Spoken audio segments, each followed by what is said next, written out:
world, that there are these four stages of the embryological cycle that only somebody today with a microscope could have known about. How could a prophet or someone with no scientific knowledge, he could even read and write, how could he have known something that specific, that particular, in the 7th century? Do you have an answer for that? Yeah, I mean, if you read the Quran and you read Surah Al-Mu'minun, which is the 23rd chapter of the Quran, verses 12 to 14, and we read, we created... Let's do that again. Chapter 23, verse 12 to 14 is where it is first listed. Go ahead. Yeah. And we read there, we created man from an extract of clay. Then we made him as a drop in a place of settlement firmly fixed. Nectar out of clay, drop. Okay. Then we made the drop into an alaka. Then we made the alaka into a mugga, which means chewed substance. Okay. And so the word alaka can mean leech, it can mean suspended thing, or it can mean blood clot. And so basically, what Muslims have argued is they typically make these drawings of the embryo looking somewhat like a leech or something like that. There's a popular Islamic apologetics book called A Brief Illustrated Guide to Understanding Islam, and they have a leech which is compared with the human embryo. I think the drawings are highly exaggerated. I don't think it really looks like that. Professor Keith Moore is one of the world's prominent scientists in the fields of anatomy and embryology, and is the author of the book entitled The Developing Human, which has been translated into 8 languages.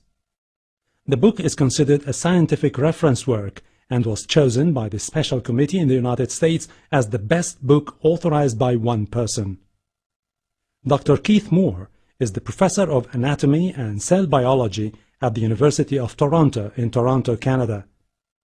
In 1984, he received the most distinguished award presented in the field of anatomy in Canada, the JCB Grant Award from the Canadian Association of Anatomists.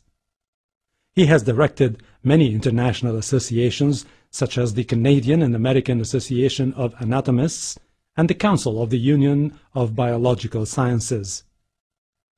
Let's now listen to what Professor Keith Moore has to say. Is the alaka stage. This second or shaping stage begins as the alaka, which is an Arabic word meaning a leech. And when I was first asked about this, did the human embryo look like a leech? And when I thought about this for a few minutes, I realized that it resembled the leech very closely, as you will see. During the early stage, the embryo loses its rounded shape and elongates until it takes the shape of a leech. And this picture here, I went over to our library and got out a book on leeches and had my artist draw that exactly from the textbook showing a leech. And here's a human embryo here, and they're on the 21, 22 days. And I think you have to agree that they look very much alike. In fact, you see that the leech has segments, just like a worm, and the human embryo has these same segments. In fact, we still have a remnant of those segments in our bodies. If any of you have ever had shingles, ever heard of anyone having shingles, you always get the eruptions and bands across the area that's infected, and those bands are the remnants of those segments. So this is what I believe to be the leech-like appearance of the human embryo. And I believe in my descriptions in my book, I talk about it having a leech-like appearance. The similarity between the embryo and a leech is amazing. The embryo is attached to the wall of the chorionic sac, which is attached by chorionic villi to the endometrium or lining of the uterus. And so the human embryo is attached to the lining of the uterus, just like a leech will attach to your skin. I don't know whether you have leeches here or not, but we have certain lakes in Canada. If you go in swimming, these leeches will attach to your skin and suck the blood. So the analogy there is quite amazing. Initially, the embryo acquires a primitive circulatory and nervous system during this early stage. Thus, the term alaka refers to the leech-like external appearance of the embryo, as well as to its clinging relationship to the uterus, and is an appropriately descriptive term for this stage. They also show a piece of chewed gum with tooth marks that resemble somites, and that the embryo will be a pharyngula stage embryo, and they will try to show a resemblance there, but really it's just the chewed gum has been manipulated to look like the human embryo when really there is no resemblance at all. It's really clutching at straws, I think, to make that type of argument. And again, when I was asked what this meant, it says, it reminded me of an embryo at this stage. And when I was told that the mudga meant a chewed substance, I thought of the embryo here. You see these little bead-like structures, which we call somites. They are beginning of what will be the vertebrae or the backbone. And I suggested that this chewed stage could be referring to these somites, which have the appearance of a chewed substance. If you take, as I did at that time, took a piece of gum and bit into it, and you're left with these teeth marks, which look very much like this. So this stage, the mudga stage, occurs at about 26 to 27 days, and we call that the somite period in descriptive embryology. The transformation from the alica to the mudga is very rapid, and during the last day or two of the alica stage, the embryo is beginning to develop some of the characteristics of the mudga, that is, the somites begin to appear. The word mudga means a piece of substance which has been chewed, and is used to describe this next phase of embryonic development. It should apply with the shape of a substance that the teeth have chewed. In fact, the appropriateness of this term mudga has been indicated in modern embryology. It has been termed that after the formation of the embryo in the placenta, this stage, the embryo receives its nutrients and energy, thereby rapidly increasing the growth process. The bodily masses called somites, from which the bones and the muscle will form, start to appear. During the multitude of bead-like structures or somites that are present, the embryo has the appearance of a substance that had been imprinted by teeth. The processes of this period can be recognized in the following points. First, the appearance of the somites or the imprints changes constantly. And just as the teeth imprints change on a substance with each act of chewing, the embryo changes its overall shape, but the structure derived from the somites remain. And secondly, the embryo turns in its position due to the modifications in its center of gravity with the new tissue formation, similar to the turning of a substance with chewing. And third, just as a chewed substance becomes curled before being swallowed, so does the back of the embryo become curved.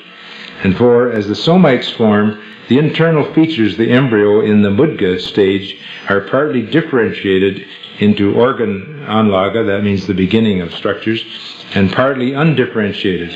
And this description is also stated in the Quran. Now, this is a later stage of mudga. You can see the tail that we all had at that stage, and this little flipper-like structure is what's going to be your upper limb. And so this is the mudga stage. Ask you how big are when we're talking about the alica stage, that's the second stage. The first stage is the zygote stage. Now that you cannot observe with the human eye. Well, no, the pharyngula stage is like the mid stage. This is speaking about vertebrate embryos in particular. The pharyngula stage is this highly conserved phylotypic stage, at which vertebrate embryos are more similar than they are Is at that earlier visible stages. to the naked eye? No. When a woman has a miscarriage, No. you cannot. So it is too small for the naked eye to Correct. see that state. So they would have a pretty good argument if someone in the 7th century can observe something that's not visible to the naked eye. How did he know, even whether or not it is using gum or any other object? How would he have known that particular that early? Where do you think that they got that embryological cycle from? They meaning the ones who wrote the Quran. I don't know. Let me give you a hint. How about Galen? Do you know Galen? I'm not familiar with that. Galen is actually an embryologist who is a Jewish embryologist writing in the 2nd century. He talks about the exact same 4 stages that you just read about in Surah 23. the zygote stage, followed by the alaka stage. He doesn't use the word alaka. He says Jude mass. Alaka is the Arabic for that description. Right. Followed by the bone stage, followed by the flesh stage. The exact same 4 stages you find in the Quran are found in Galen's writing from the 2nd century, used in Ctesiphon. It was well known that this is what was taught in what is today Baghdad. Ctesiphon is the archaic name. Now, you're not an embryologist, but you're a cell biologist. You know that whether or not it was zygote going up to the alaka, going up to the bones, going up to the meat. Do the bones form before the flesh? No, they don't. They form simultaneously, don't they? Yeah. So even Galen made a mistake. That mistake is incorporated into the Quran. Yeah, exactly. Modern biologists know that, and they say, hold on a minute, we don't use Galen anymore because of that mistake. Why did the Quran use that? Well, obviously because they were borrowing. And when you borrow, you don't really think through, or you don't even know whether or not this is a mistake. We now know it's a mistake today. Izam stage, this subsequent stage, phase of development is referred to as Izam, which means bones. And the fetus does indeed acquire a cartilaginous skeleton after the Mudga stage. Those of you that have studied embryology realize that first of all you have what we call mesenchymal bones made out of connective tissue, then they become cartilaginous, and then they become ossified and become bones, solid bones. The formation of the bone does not begin uniformly throughout the body. Rather, there's a sequential appearance of bony tissue. In recent decades, the process of osteogenesis in the human embryo has been reasonably well documented. Bone development in the limbs commences in the embryonic limb buds from these mesenchymal or connective tissue cells. Primary ossification centers appear in the femur during the 5th week. Femur is your thigh bone. And in the sternum, it's breastbone, and the maxilla, jaw, during 8 to 9 weeks. The timing of the Izam phase has been mentioned in the following hadith.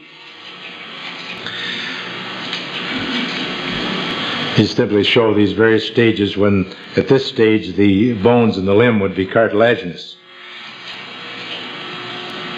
The same here, you're starting to get little indications of the bones developing. And in this hadith says, when 42 nights have passed from the time of the nutfa, that is the time of conception, Allah sends an angel to it who shapes it and makes its ears, eyes, skin, muscles, and bones. In the early part of this phase, the embryo takes on a human appearance, Tazwir ad-Dami, and the hadith describes this with the word shapes. Before the 42nd day, it is difficult to distinguish the human embryo from the embryos of many animals. But at this stage, it becomes clearly distinguishable in its appearance. I couldn't tell a mouse embryo from a human embryo or a rabbit embryo in those very early stages. So as this hadith is making clear, is that after this 40th day, when the angel sends an angel to it, which shapes it and so on, that it takes on its human characteristics. Accompanying this development is a straightening of the embryo described by the word sawa. During this period, the embryo becomes more erect and acquires a more evenly rounded body. Some of the generalized cells of the embryo begin to differentiate into various lines and modify into different functional moieties. This process results in straightening and the formation of organs necessary for viability. As the Quran describes, when God created you, then, and the word fa means then, made you even and straight, sawak, and then fa, again, modified you, adalak, and so on. According to the table, and is that on the slide, the table?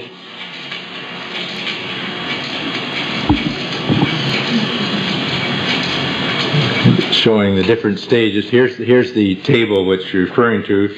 You can see the stages listed along the side here, and you have the shaping stage and so on. These are all correlated with the age and days and the actual size of the embryo.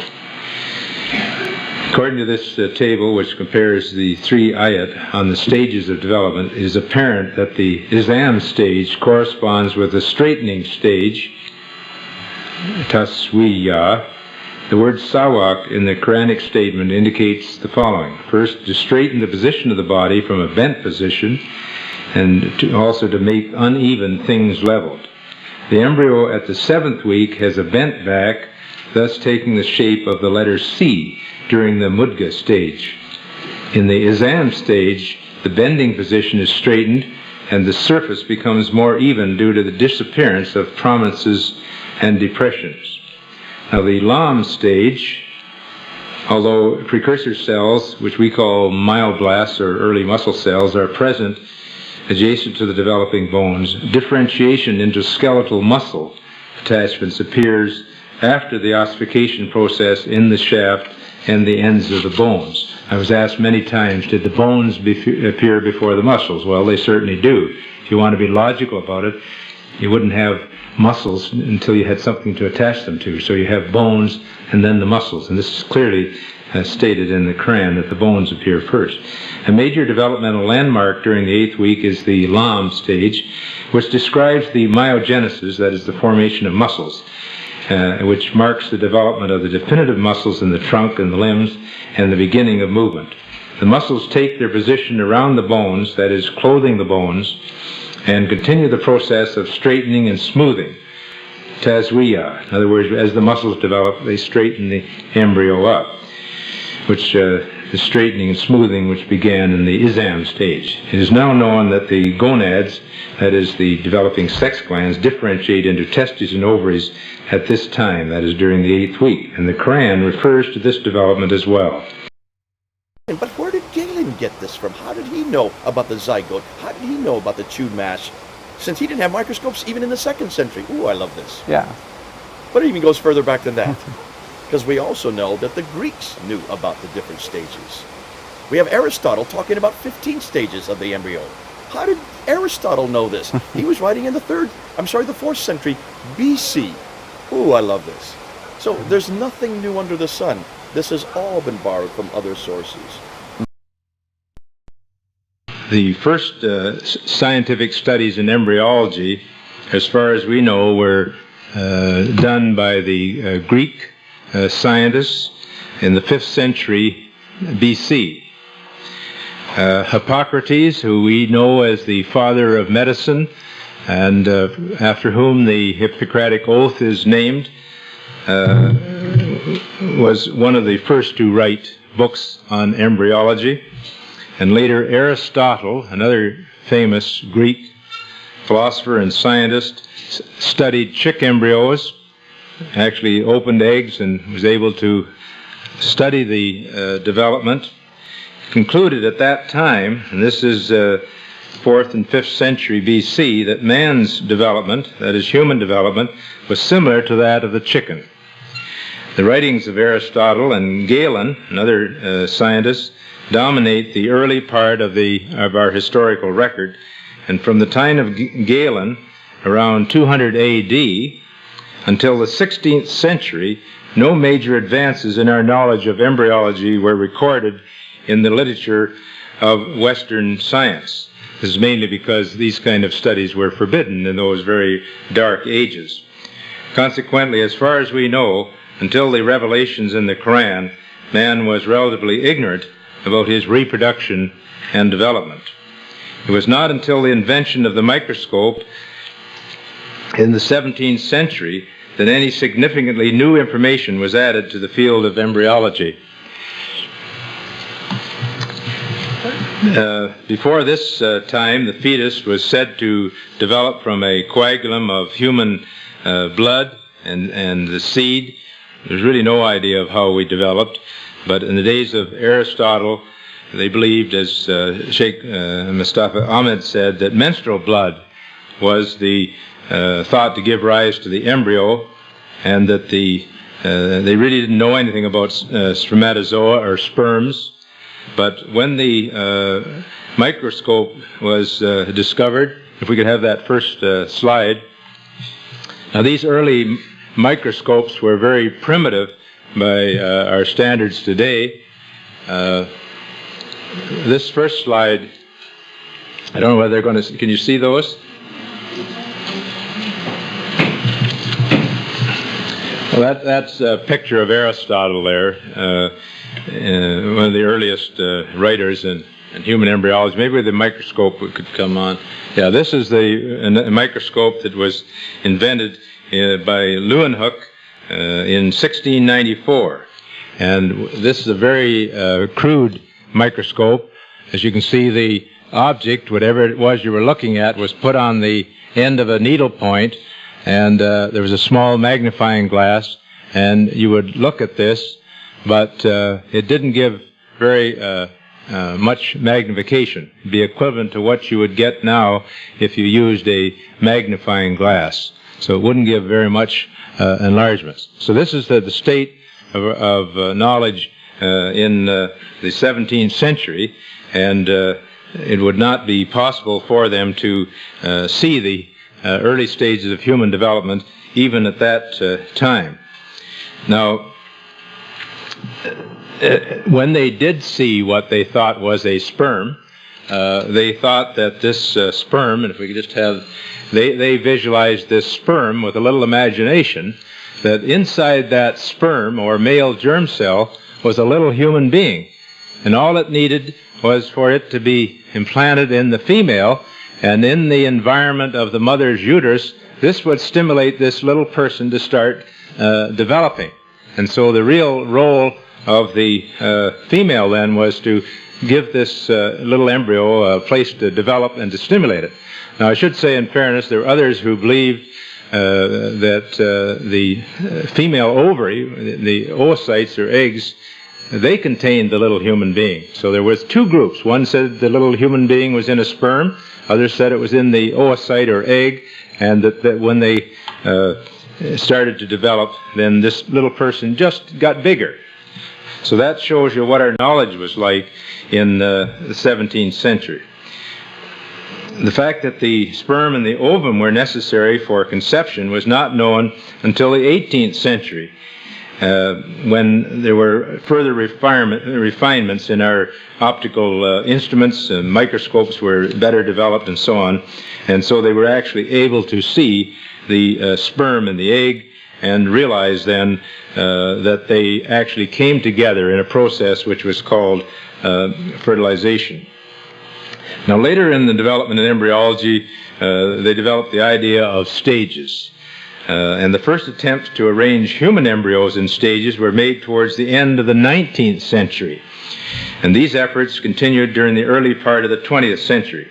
In 1914, Dr. Moll in this country arranged 266 human embryos in a series of stages. 28 years later, Dr. Streeter, also of the United States, classified human embryos in 23 stages, which he called developmental horizons. Now, Streeter's classifications were used worldwide until 1973, when Dr. Ronan O'Reilly, who's at University of San Diego, developed a more detailed system for classifying human embryos, particularly during the first 3 weeks of development. Now, these Carnegie stages, that is named after the Carnegie Institute of Embryology, have received international approval and are based on various developmental events and morphological criteria. And these timetables of human development are from my book, which I developed in about 1970, based on the Carnegie stages of human development. And at this time, when I did these stages, I had no awareness that there was anything about human development in the Quran. So it's only then in the last 15 to 20 years that we've had a good knowledge of the stages of human development. Now, this knowledge has increased rapidly in the last few years. Now, a major difficulty in the classification of terminology is the fact that the shape of the embryo is continuously changing. The principles for nomenclature and for terminology for descriptive embryology are the terms that are applied to a particular development which would be descriptive of what the embryo really looks like. There should also be full agreement between the term and the nature of the development and events occurring at that stage. In order to avoid confusion, each term should define a stage which has a clear beginning and an end, as is possible, in order to avoid any overlap between stages, or on the other hand, to avoid any gaps between one stage and another. Now, it was about this time that I began to study the Quran and to look at verses referring to embryology. So I found that there was a large terminology in the Quran referring to human development. Now, until recently, it was not known that this holy book of the Muslims and the Sunnah, or Hadith, the teachings of Muhammad, contain many citations referring to the stages of human development. Until recently, these statements were not clearly understood, since they referred to details in development which were scientifically unknown in earlier times. In fact, the Islamic system for classifying human embryos is amazing, since it was recorded in the 7th century A.D. Although Aristotle, as I mentioned before, the founder of the science of embryology, realized that chick embryos developed in stages from hen's eggs in the 4th century, he did not give any details about these stages. Also, the early human embryo is of such a minute size that detailed studies would have been impossible without the microscope. In the very early stages of human development, the first few days, it's so small that you could just barely see it. In other words, it's about the size of a period at the end of a sentence. And you could realize how, without our modern microscopes, you would not be able to see any of those details of the early stages. Now, as far as we know from the history of embryology, little was known about the staging and classification of human embryos until the last 100 years, as I've just mentioned. Moreover, the Quranic terminology fulfills the principles for nomenclature and terminology. For this reason, the descriptions of human embryos in the Quran cannot be based on scientific knowledge in the 7th century. The only reasonable conclusion is that these descriptions were revealed to Muhammad, peace be upon him, by God. He could not have known such details because he was an illiterate man. He was not a scientist or an embryology, and he did not have scientific training.